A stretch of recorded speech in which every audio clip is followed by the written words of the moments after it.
जय हिंद। आज का हमारा टॉपिक है इंडियन रिवर्स। इंडियन रिवर्स में आज हम लोग बनास नदी तंत्र देखेंगे। आने वाले एग्जाम के लिए नदियों से रिलेटिव बहुत सारे क्वेश्चन जो है बनतेंगे। तो आज हम लोग बनास रिवर सिस्टम देखेंगे जो एग्जाम के लिए बहुत ही इम्पोर्टेंट है। तो चलिए शुरू करते हैं। आप यहाँ पर देख सकते हैं हमने यहाँ बनास नदी बनाई है और बनास नदी की जो सहायक नदियाँ हैं वो बनाई है।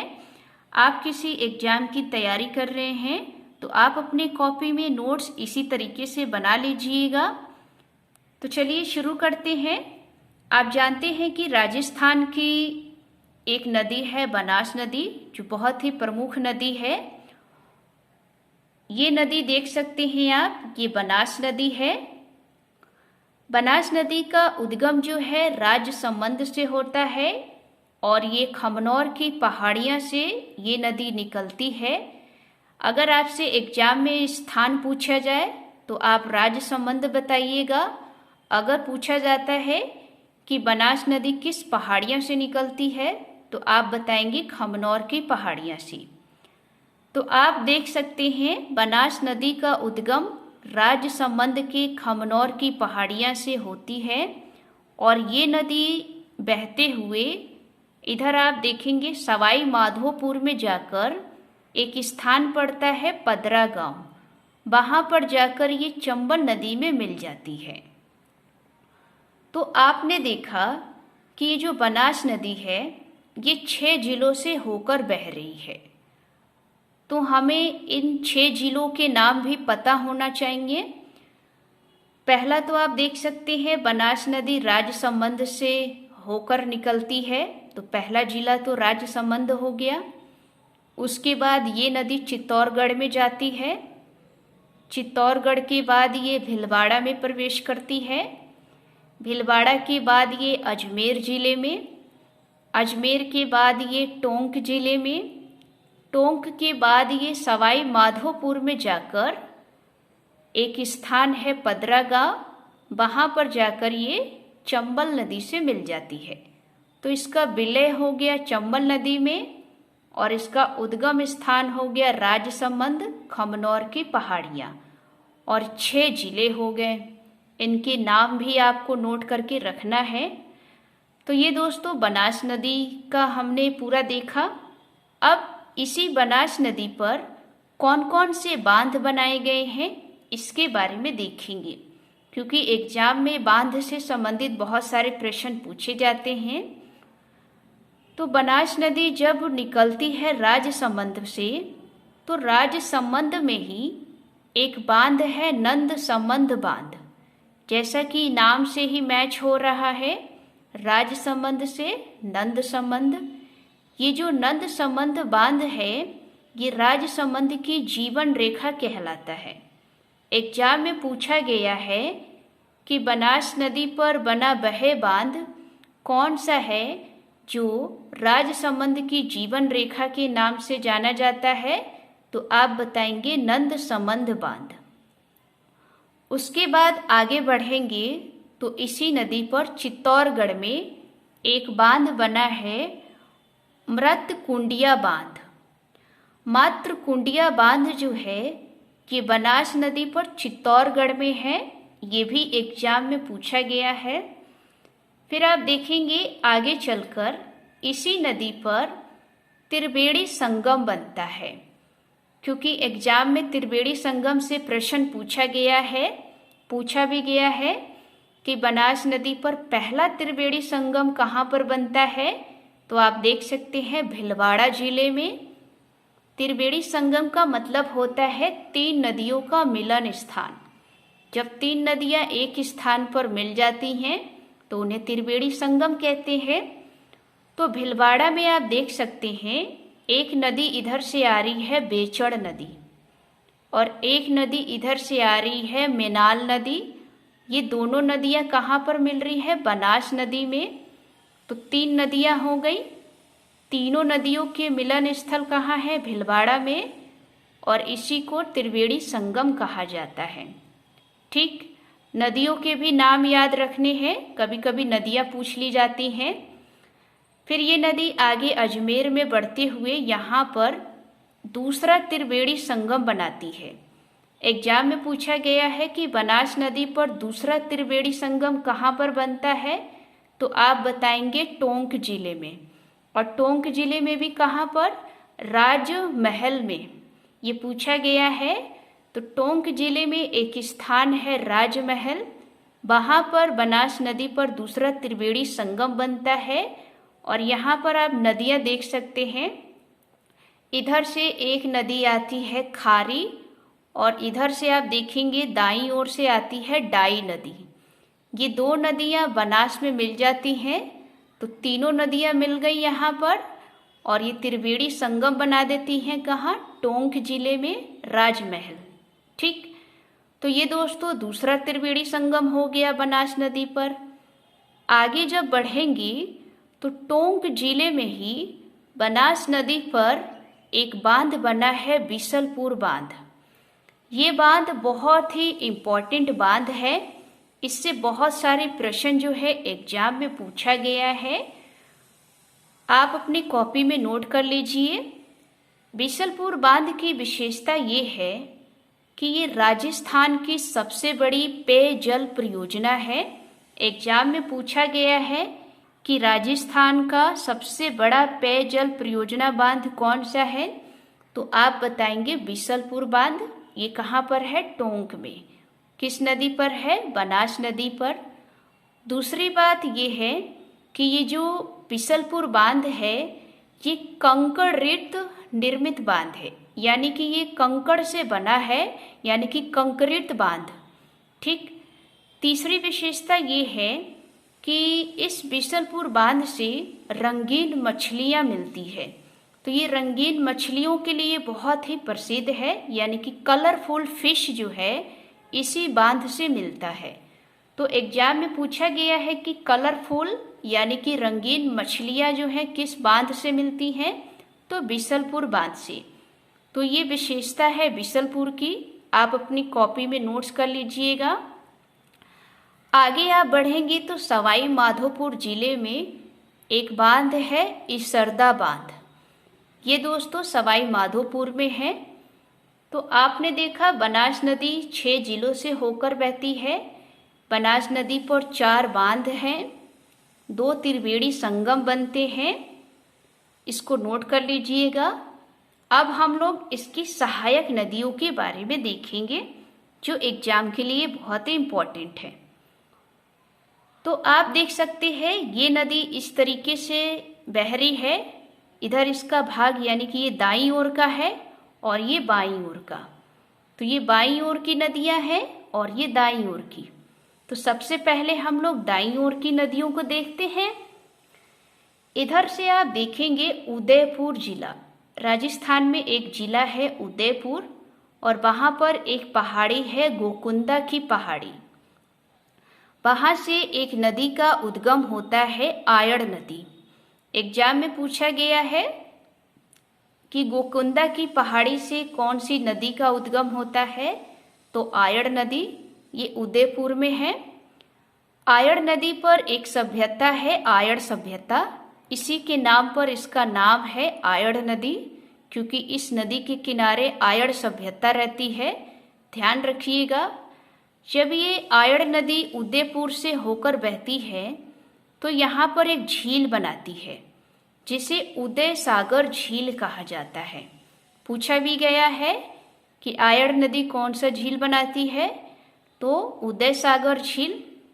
उसके बाद उदय सागर झील के बाद इस नदी का नाम जो है बदल जाता है, इसका नाम हो जाता है बेचड़ नदी। आपने देखा उदय सागर से पहले इसका नाम क्या था, आयड़ नदी।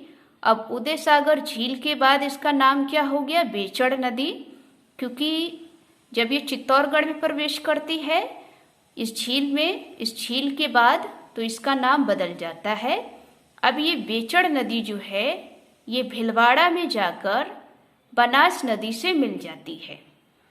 तो एक बार यहाँ पर देख लीजिए कि गोकुंदा की पहाड़ी जो उदयपुर में है, यहाँ से एक नदी निकलती है आयड़ नदी। इस नदी के किनारे आयड़ सभ्यता रहती है। यहाँ पर एक झील बनाती है आयड़ नदी, उदय सागर झील। आगे जब ये नदी आती है उदय सागर झील के आगे तो इसे बेचड़ नदी कहा जाता है। बेचड़ नदी जो है ये भीलवाड़ा में जाकर बनास से मिल जाती है। अब बेचड़ नदी की सहायक नदियाँ आप देखेंगे। यहाँ पर आप देखेंगे जब ये बेचड़ नदी आगे की ओर बहती हैं तो कुछ नदियाँ इसमें आकर मिलती हैं। तो पहली नदी आप इधर देख सकते हैं गंभीरी नदी। ये गंभीरी नदी बेचड़ नदी में आकर मिल जाती है। तो यहाँ पर इन दोनों नदियों के ऊपर एक दुर्ग है जिसे कहते हैं चित्तौड़गढ़ दुर्ग। यानी कि पूछा गया है कि किन दो नदियों के ऊपर चित्तौड़गढ़ का दुर्ग है, तो आप बताएंगे बेचड़ नदी और गंभीरी नदी। इन दोनों नदियों के ऊपर चित्तौड़गढ़ का दुर्ग बसा है। ठीक, फिर ये बेचड़ नदी आगे बढ़ती है तो इधर से एक नदी आती है गुजरी। ये गुजरी नदी बेचड़ नदी में आकर मिल जाती है। फिर थोड़ी दूर और आगे चलेंगे तो इधर से एक नदी आती है बावन नदी। ये बावन नदी बेचड़ नदी में मिल जाती है और बेचड़ नदी जो है बनास नदी में जाकर भीलवाड़ा में मिल जाती है। इधर से एक नदी आती है मेनाल। ये मेनाल नदी जो है ये बनास नदी में सीधे जाकर मिलती है और यहाँ पर त्रिवेणी संगम बन जाता है जो भीलवाड़ा में बनता है।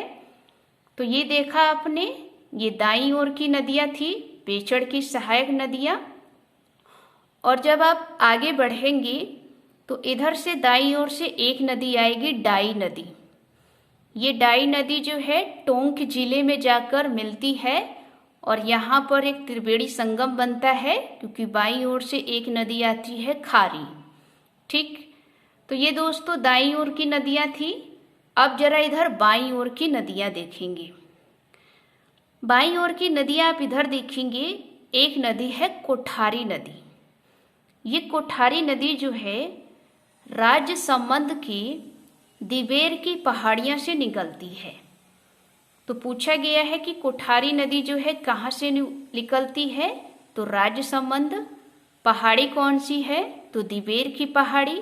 यहाँ से इस नदी का उद्गम होता है और ये नदी जो है भीलवाड़ा के कुछ दूर आगे ही नंदगांव में जाकर मिल जाती है बनास नदी में।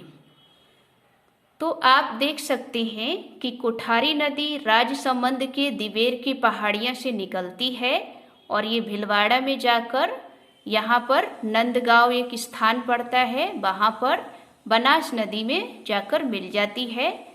अब इस कोठारी नदी के किनारे एक सभ्यता है बागौर सभ्यता।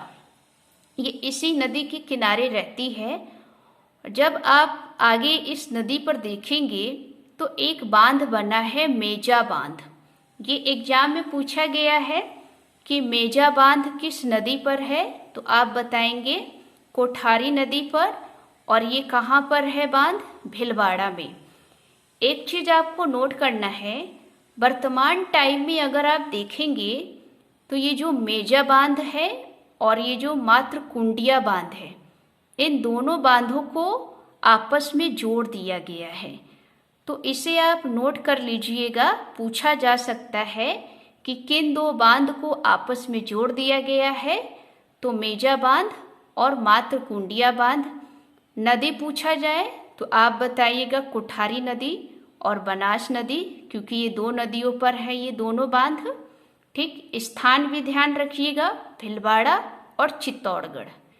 ठीक, अब इधर से एक नदी आती है खारी नदी। ये खारी नदी जो है राजसमंद के बिजराल की पहाड़ी से निकलती है। यानी कि आप कह सकते हैं खारी नदी का उद्गम जो है राजसमंद से होता है। अगर पहाड़ी की बात करें तो बिजराल की पहाड़ियाँ, यहाँ से इस नदी का उद्गम होता है। और ये खारी नदी जो है टोंक में यानी कि टोंक जिले में जाकर बनास नदी में मिल जाती है।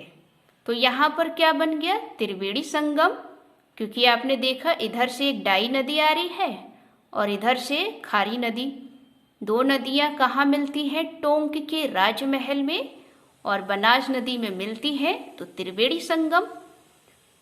तो खारी नदी बिजरौल की पहाड़ी से निकलते हुए ये टोंक में मिल जाती है, और इसी खारी नदी पर एक बांध बना है, नारायण सागर बांध।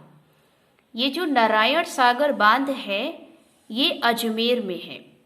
ये बहुत ही इम्पोर्टेंट बांध है। इस बांध की विशेषता ये है कि इसे अजमेर की जीवन रेखा कहा जाता है। पूछा भी गया है कि किस बांध को अजमेर की जीवन रेखा कहते हैं, तो नारायण सागर बांध को, और ये अजमेर जिले में है, खारी नदी पर बना है। ठीक, इसके बाद आप इधर देखेंगे, इधर जयपुर है। जयपुर से एक छोटी सी नदी आती है, मोरेल नदी। ये मोरेल नदी इधर सवाई माधोपुर में जाकर बनास नदी से मिल जाती है। ये नदी जो है जब जयपुर से निकलती है और सवाई माधोपुर में जाकर बनास नदी से मिलती है, तो इस मोरेल नदी पर एक बांध बना है इसी नदी के नाम पर, मोरेल बांध। तो आसानी से आप इसे याद रख सकते हैं। तो एक चीज आप यहाँ पर देख सकते हैं कि ये जो तीन पहाड़ियाँ हैं, बिजराल की पहाड़ियाँ, तिवेर की पहाड़ियाँ और खमनौर की पहाड़ियाँ, ये तीनों पहाड़ियाँ जो है राज्य संबंध में है। अलग अलग पहाड़ियाँ से ये तीन नदियाँ निकलती हैं। तो स्थान तो एक ही है, लेकिन पहाड़ियाँ अलग है, नदियाँ अलग है। ठीक, तो इस चीज को नोट कर लीजिएगा। पूछा भी जा सकता है कि बिजरैल की पहाड़ियाँ, दिवेर की पहाड़ियाँ और खमनौर की पहाड़ियाँ कहाँ पर है, तो आप बताएंगे राजसमंद में। ठीक है, और ये नदियाँ कहाँ से निकलती हैं, इस चीज को भी ध्यान रखिएगा। अब दोस्तों बनास नदी की कुछ यहाँ पर नोट पॉइंट करना है।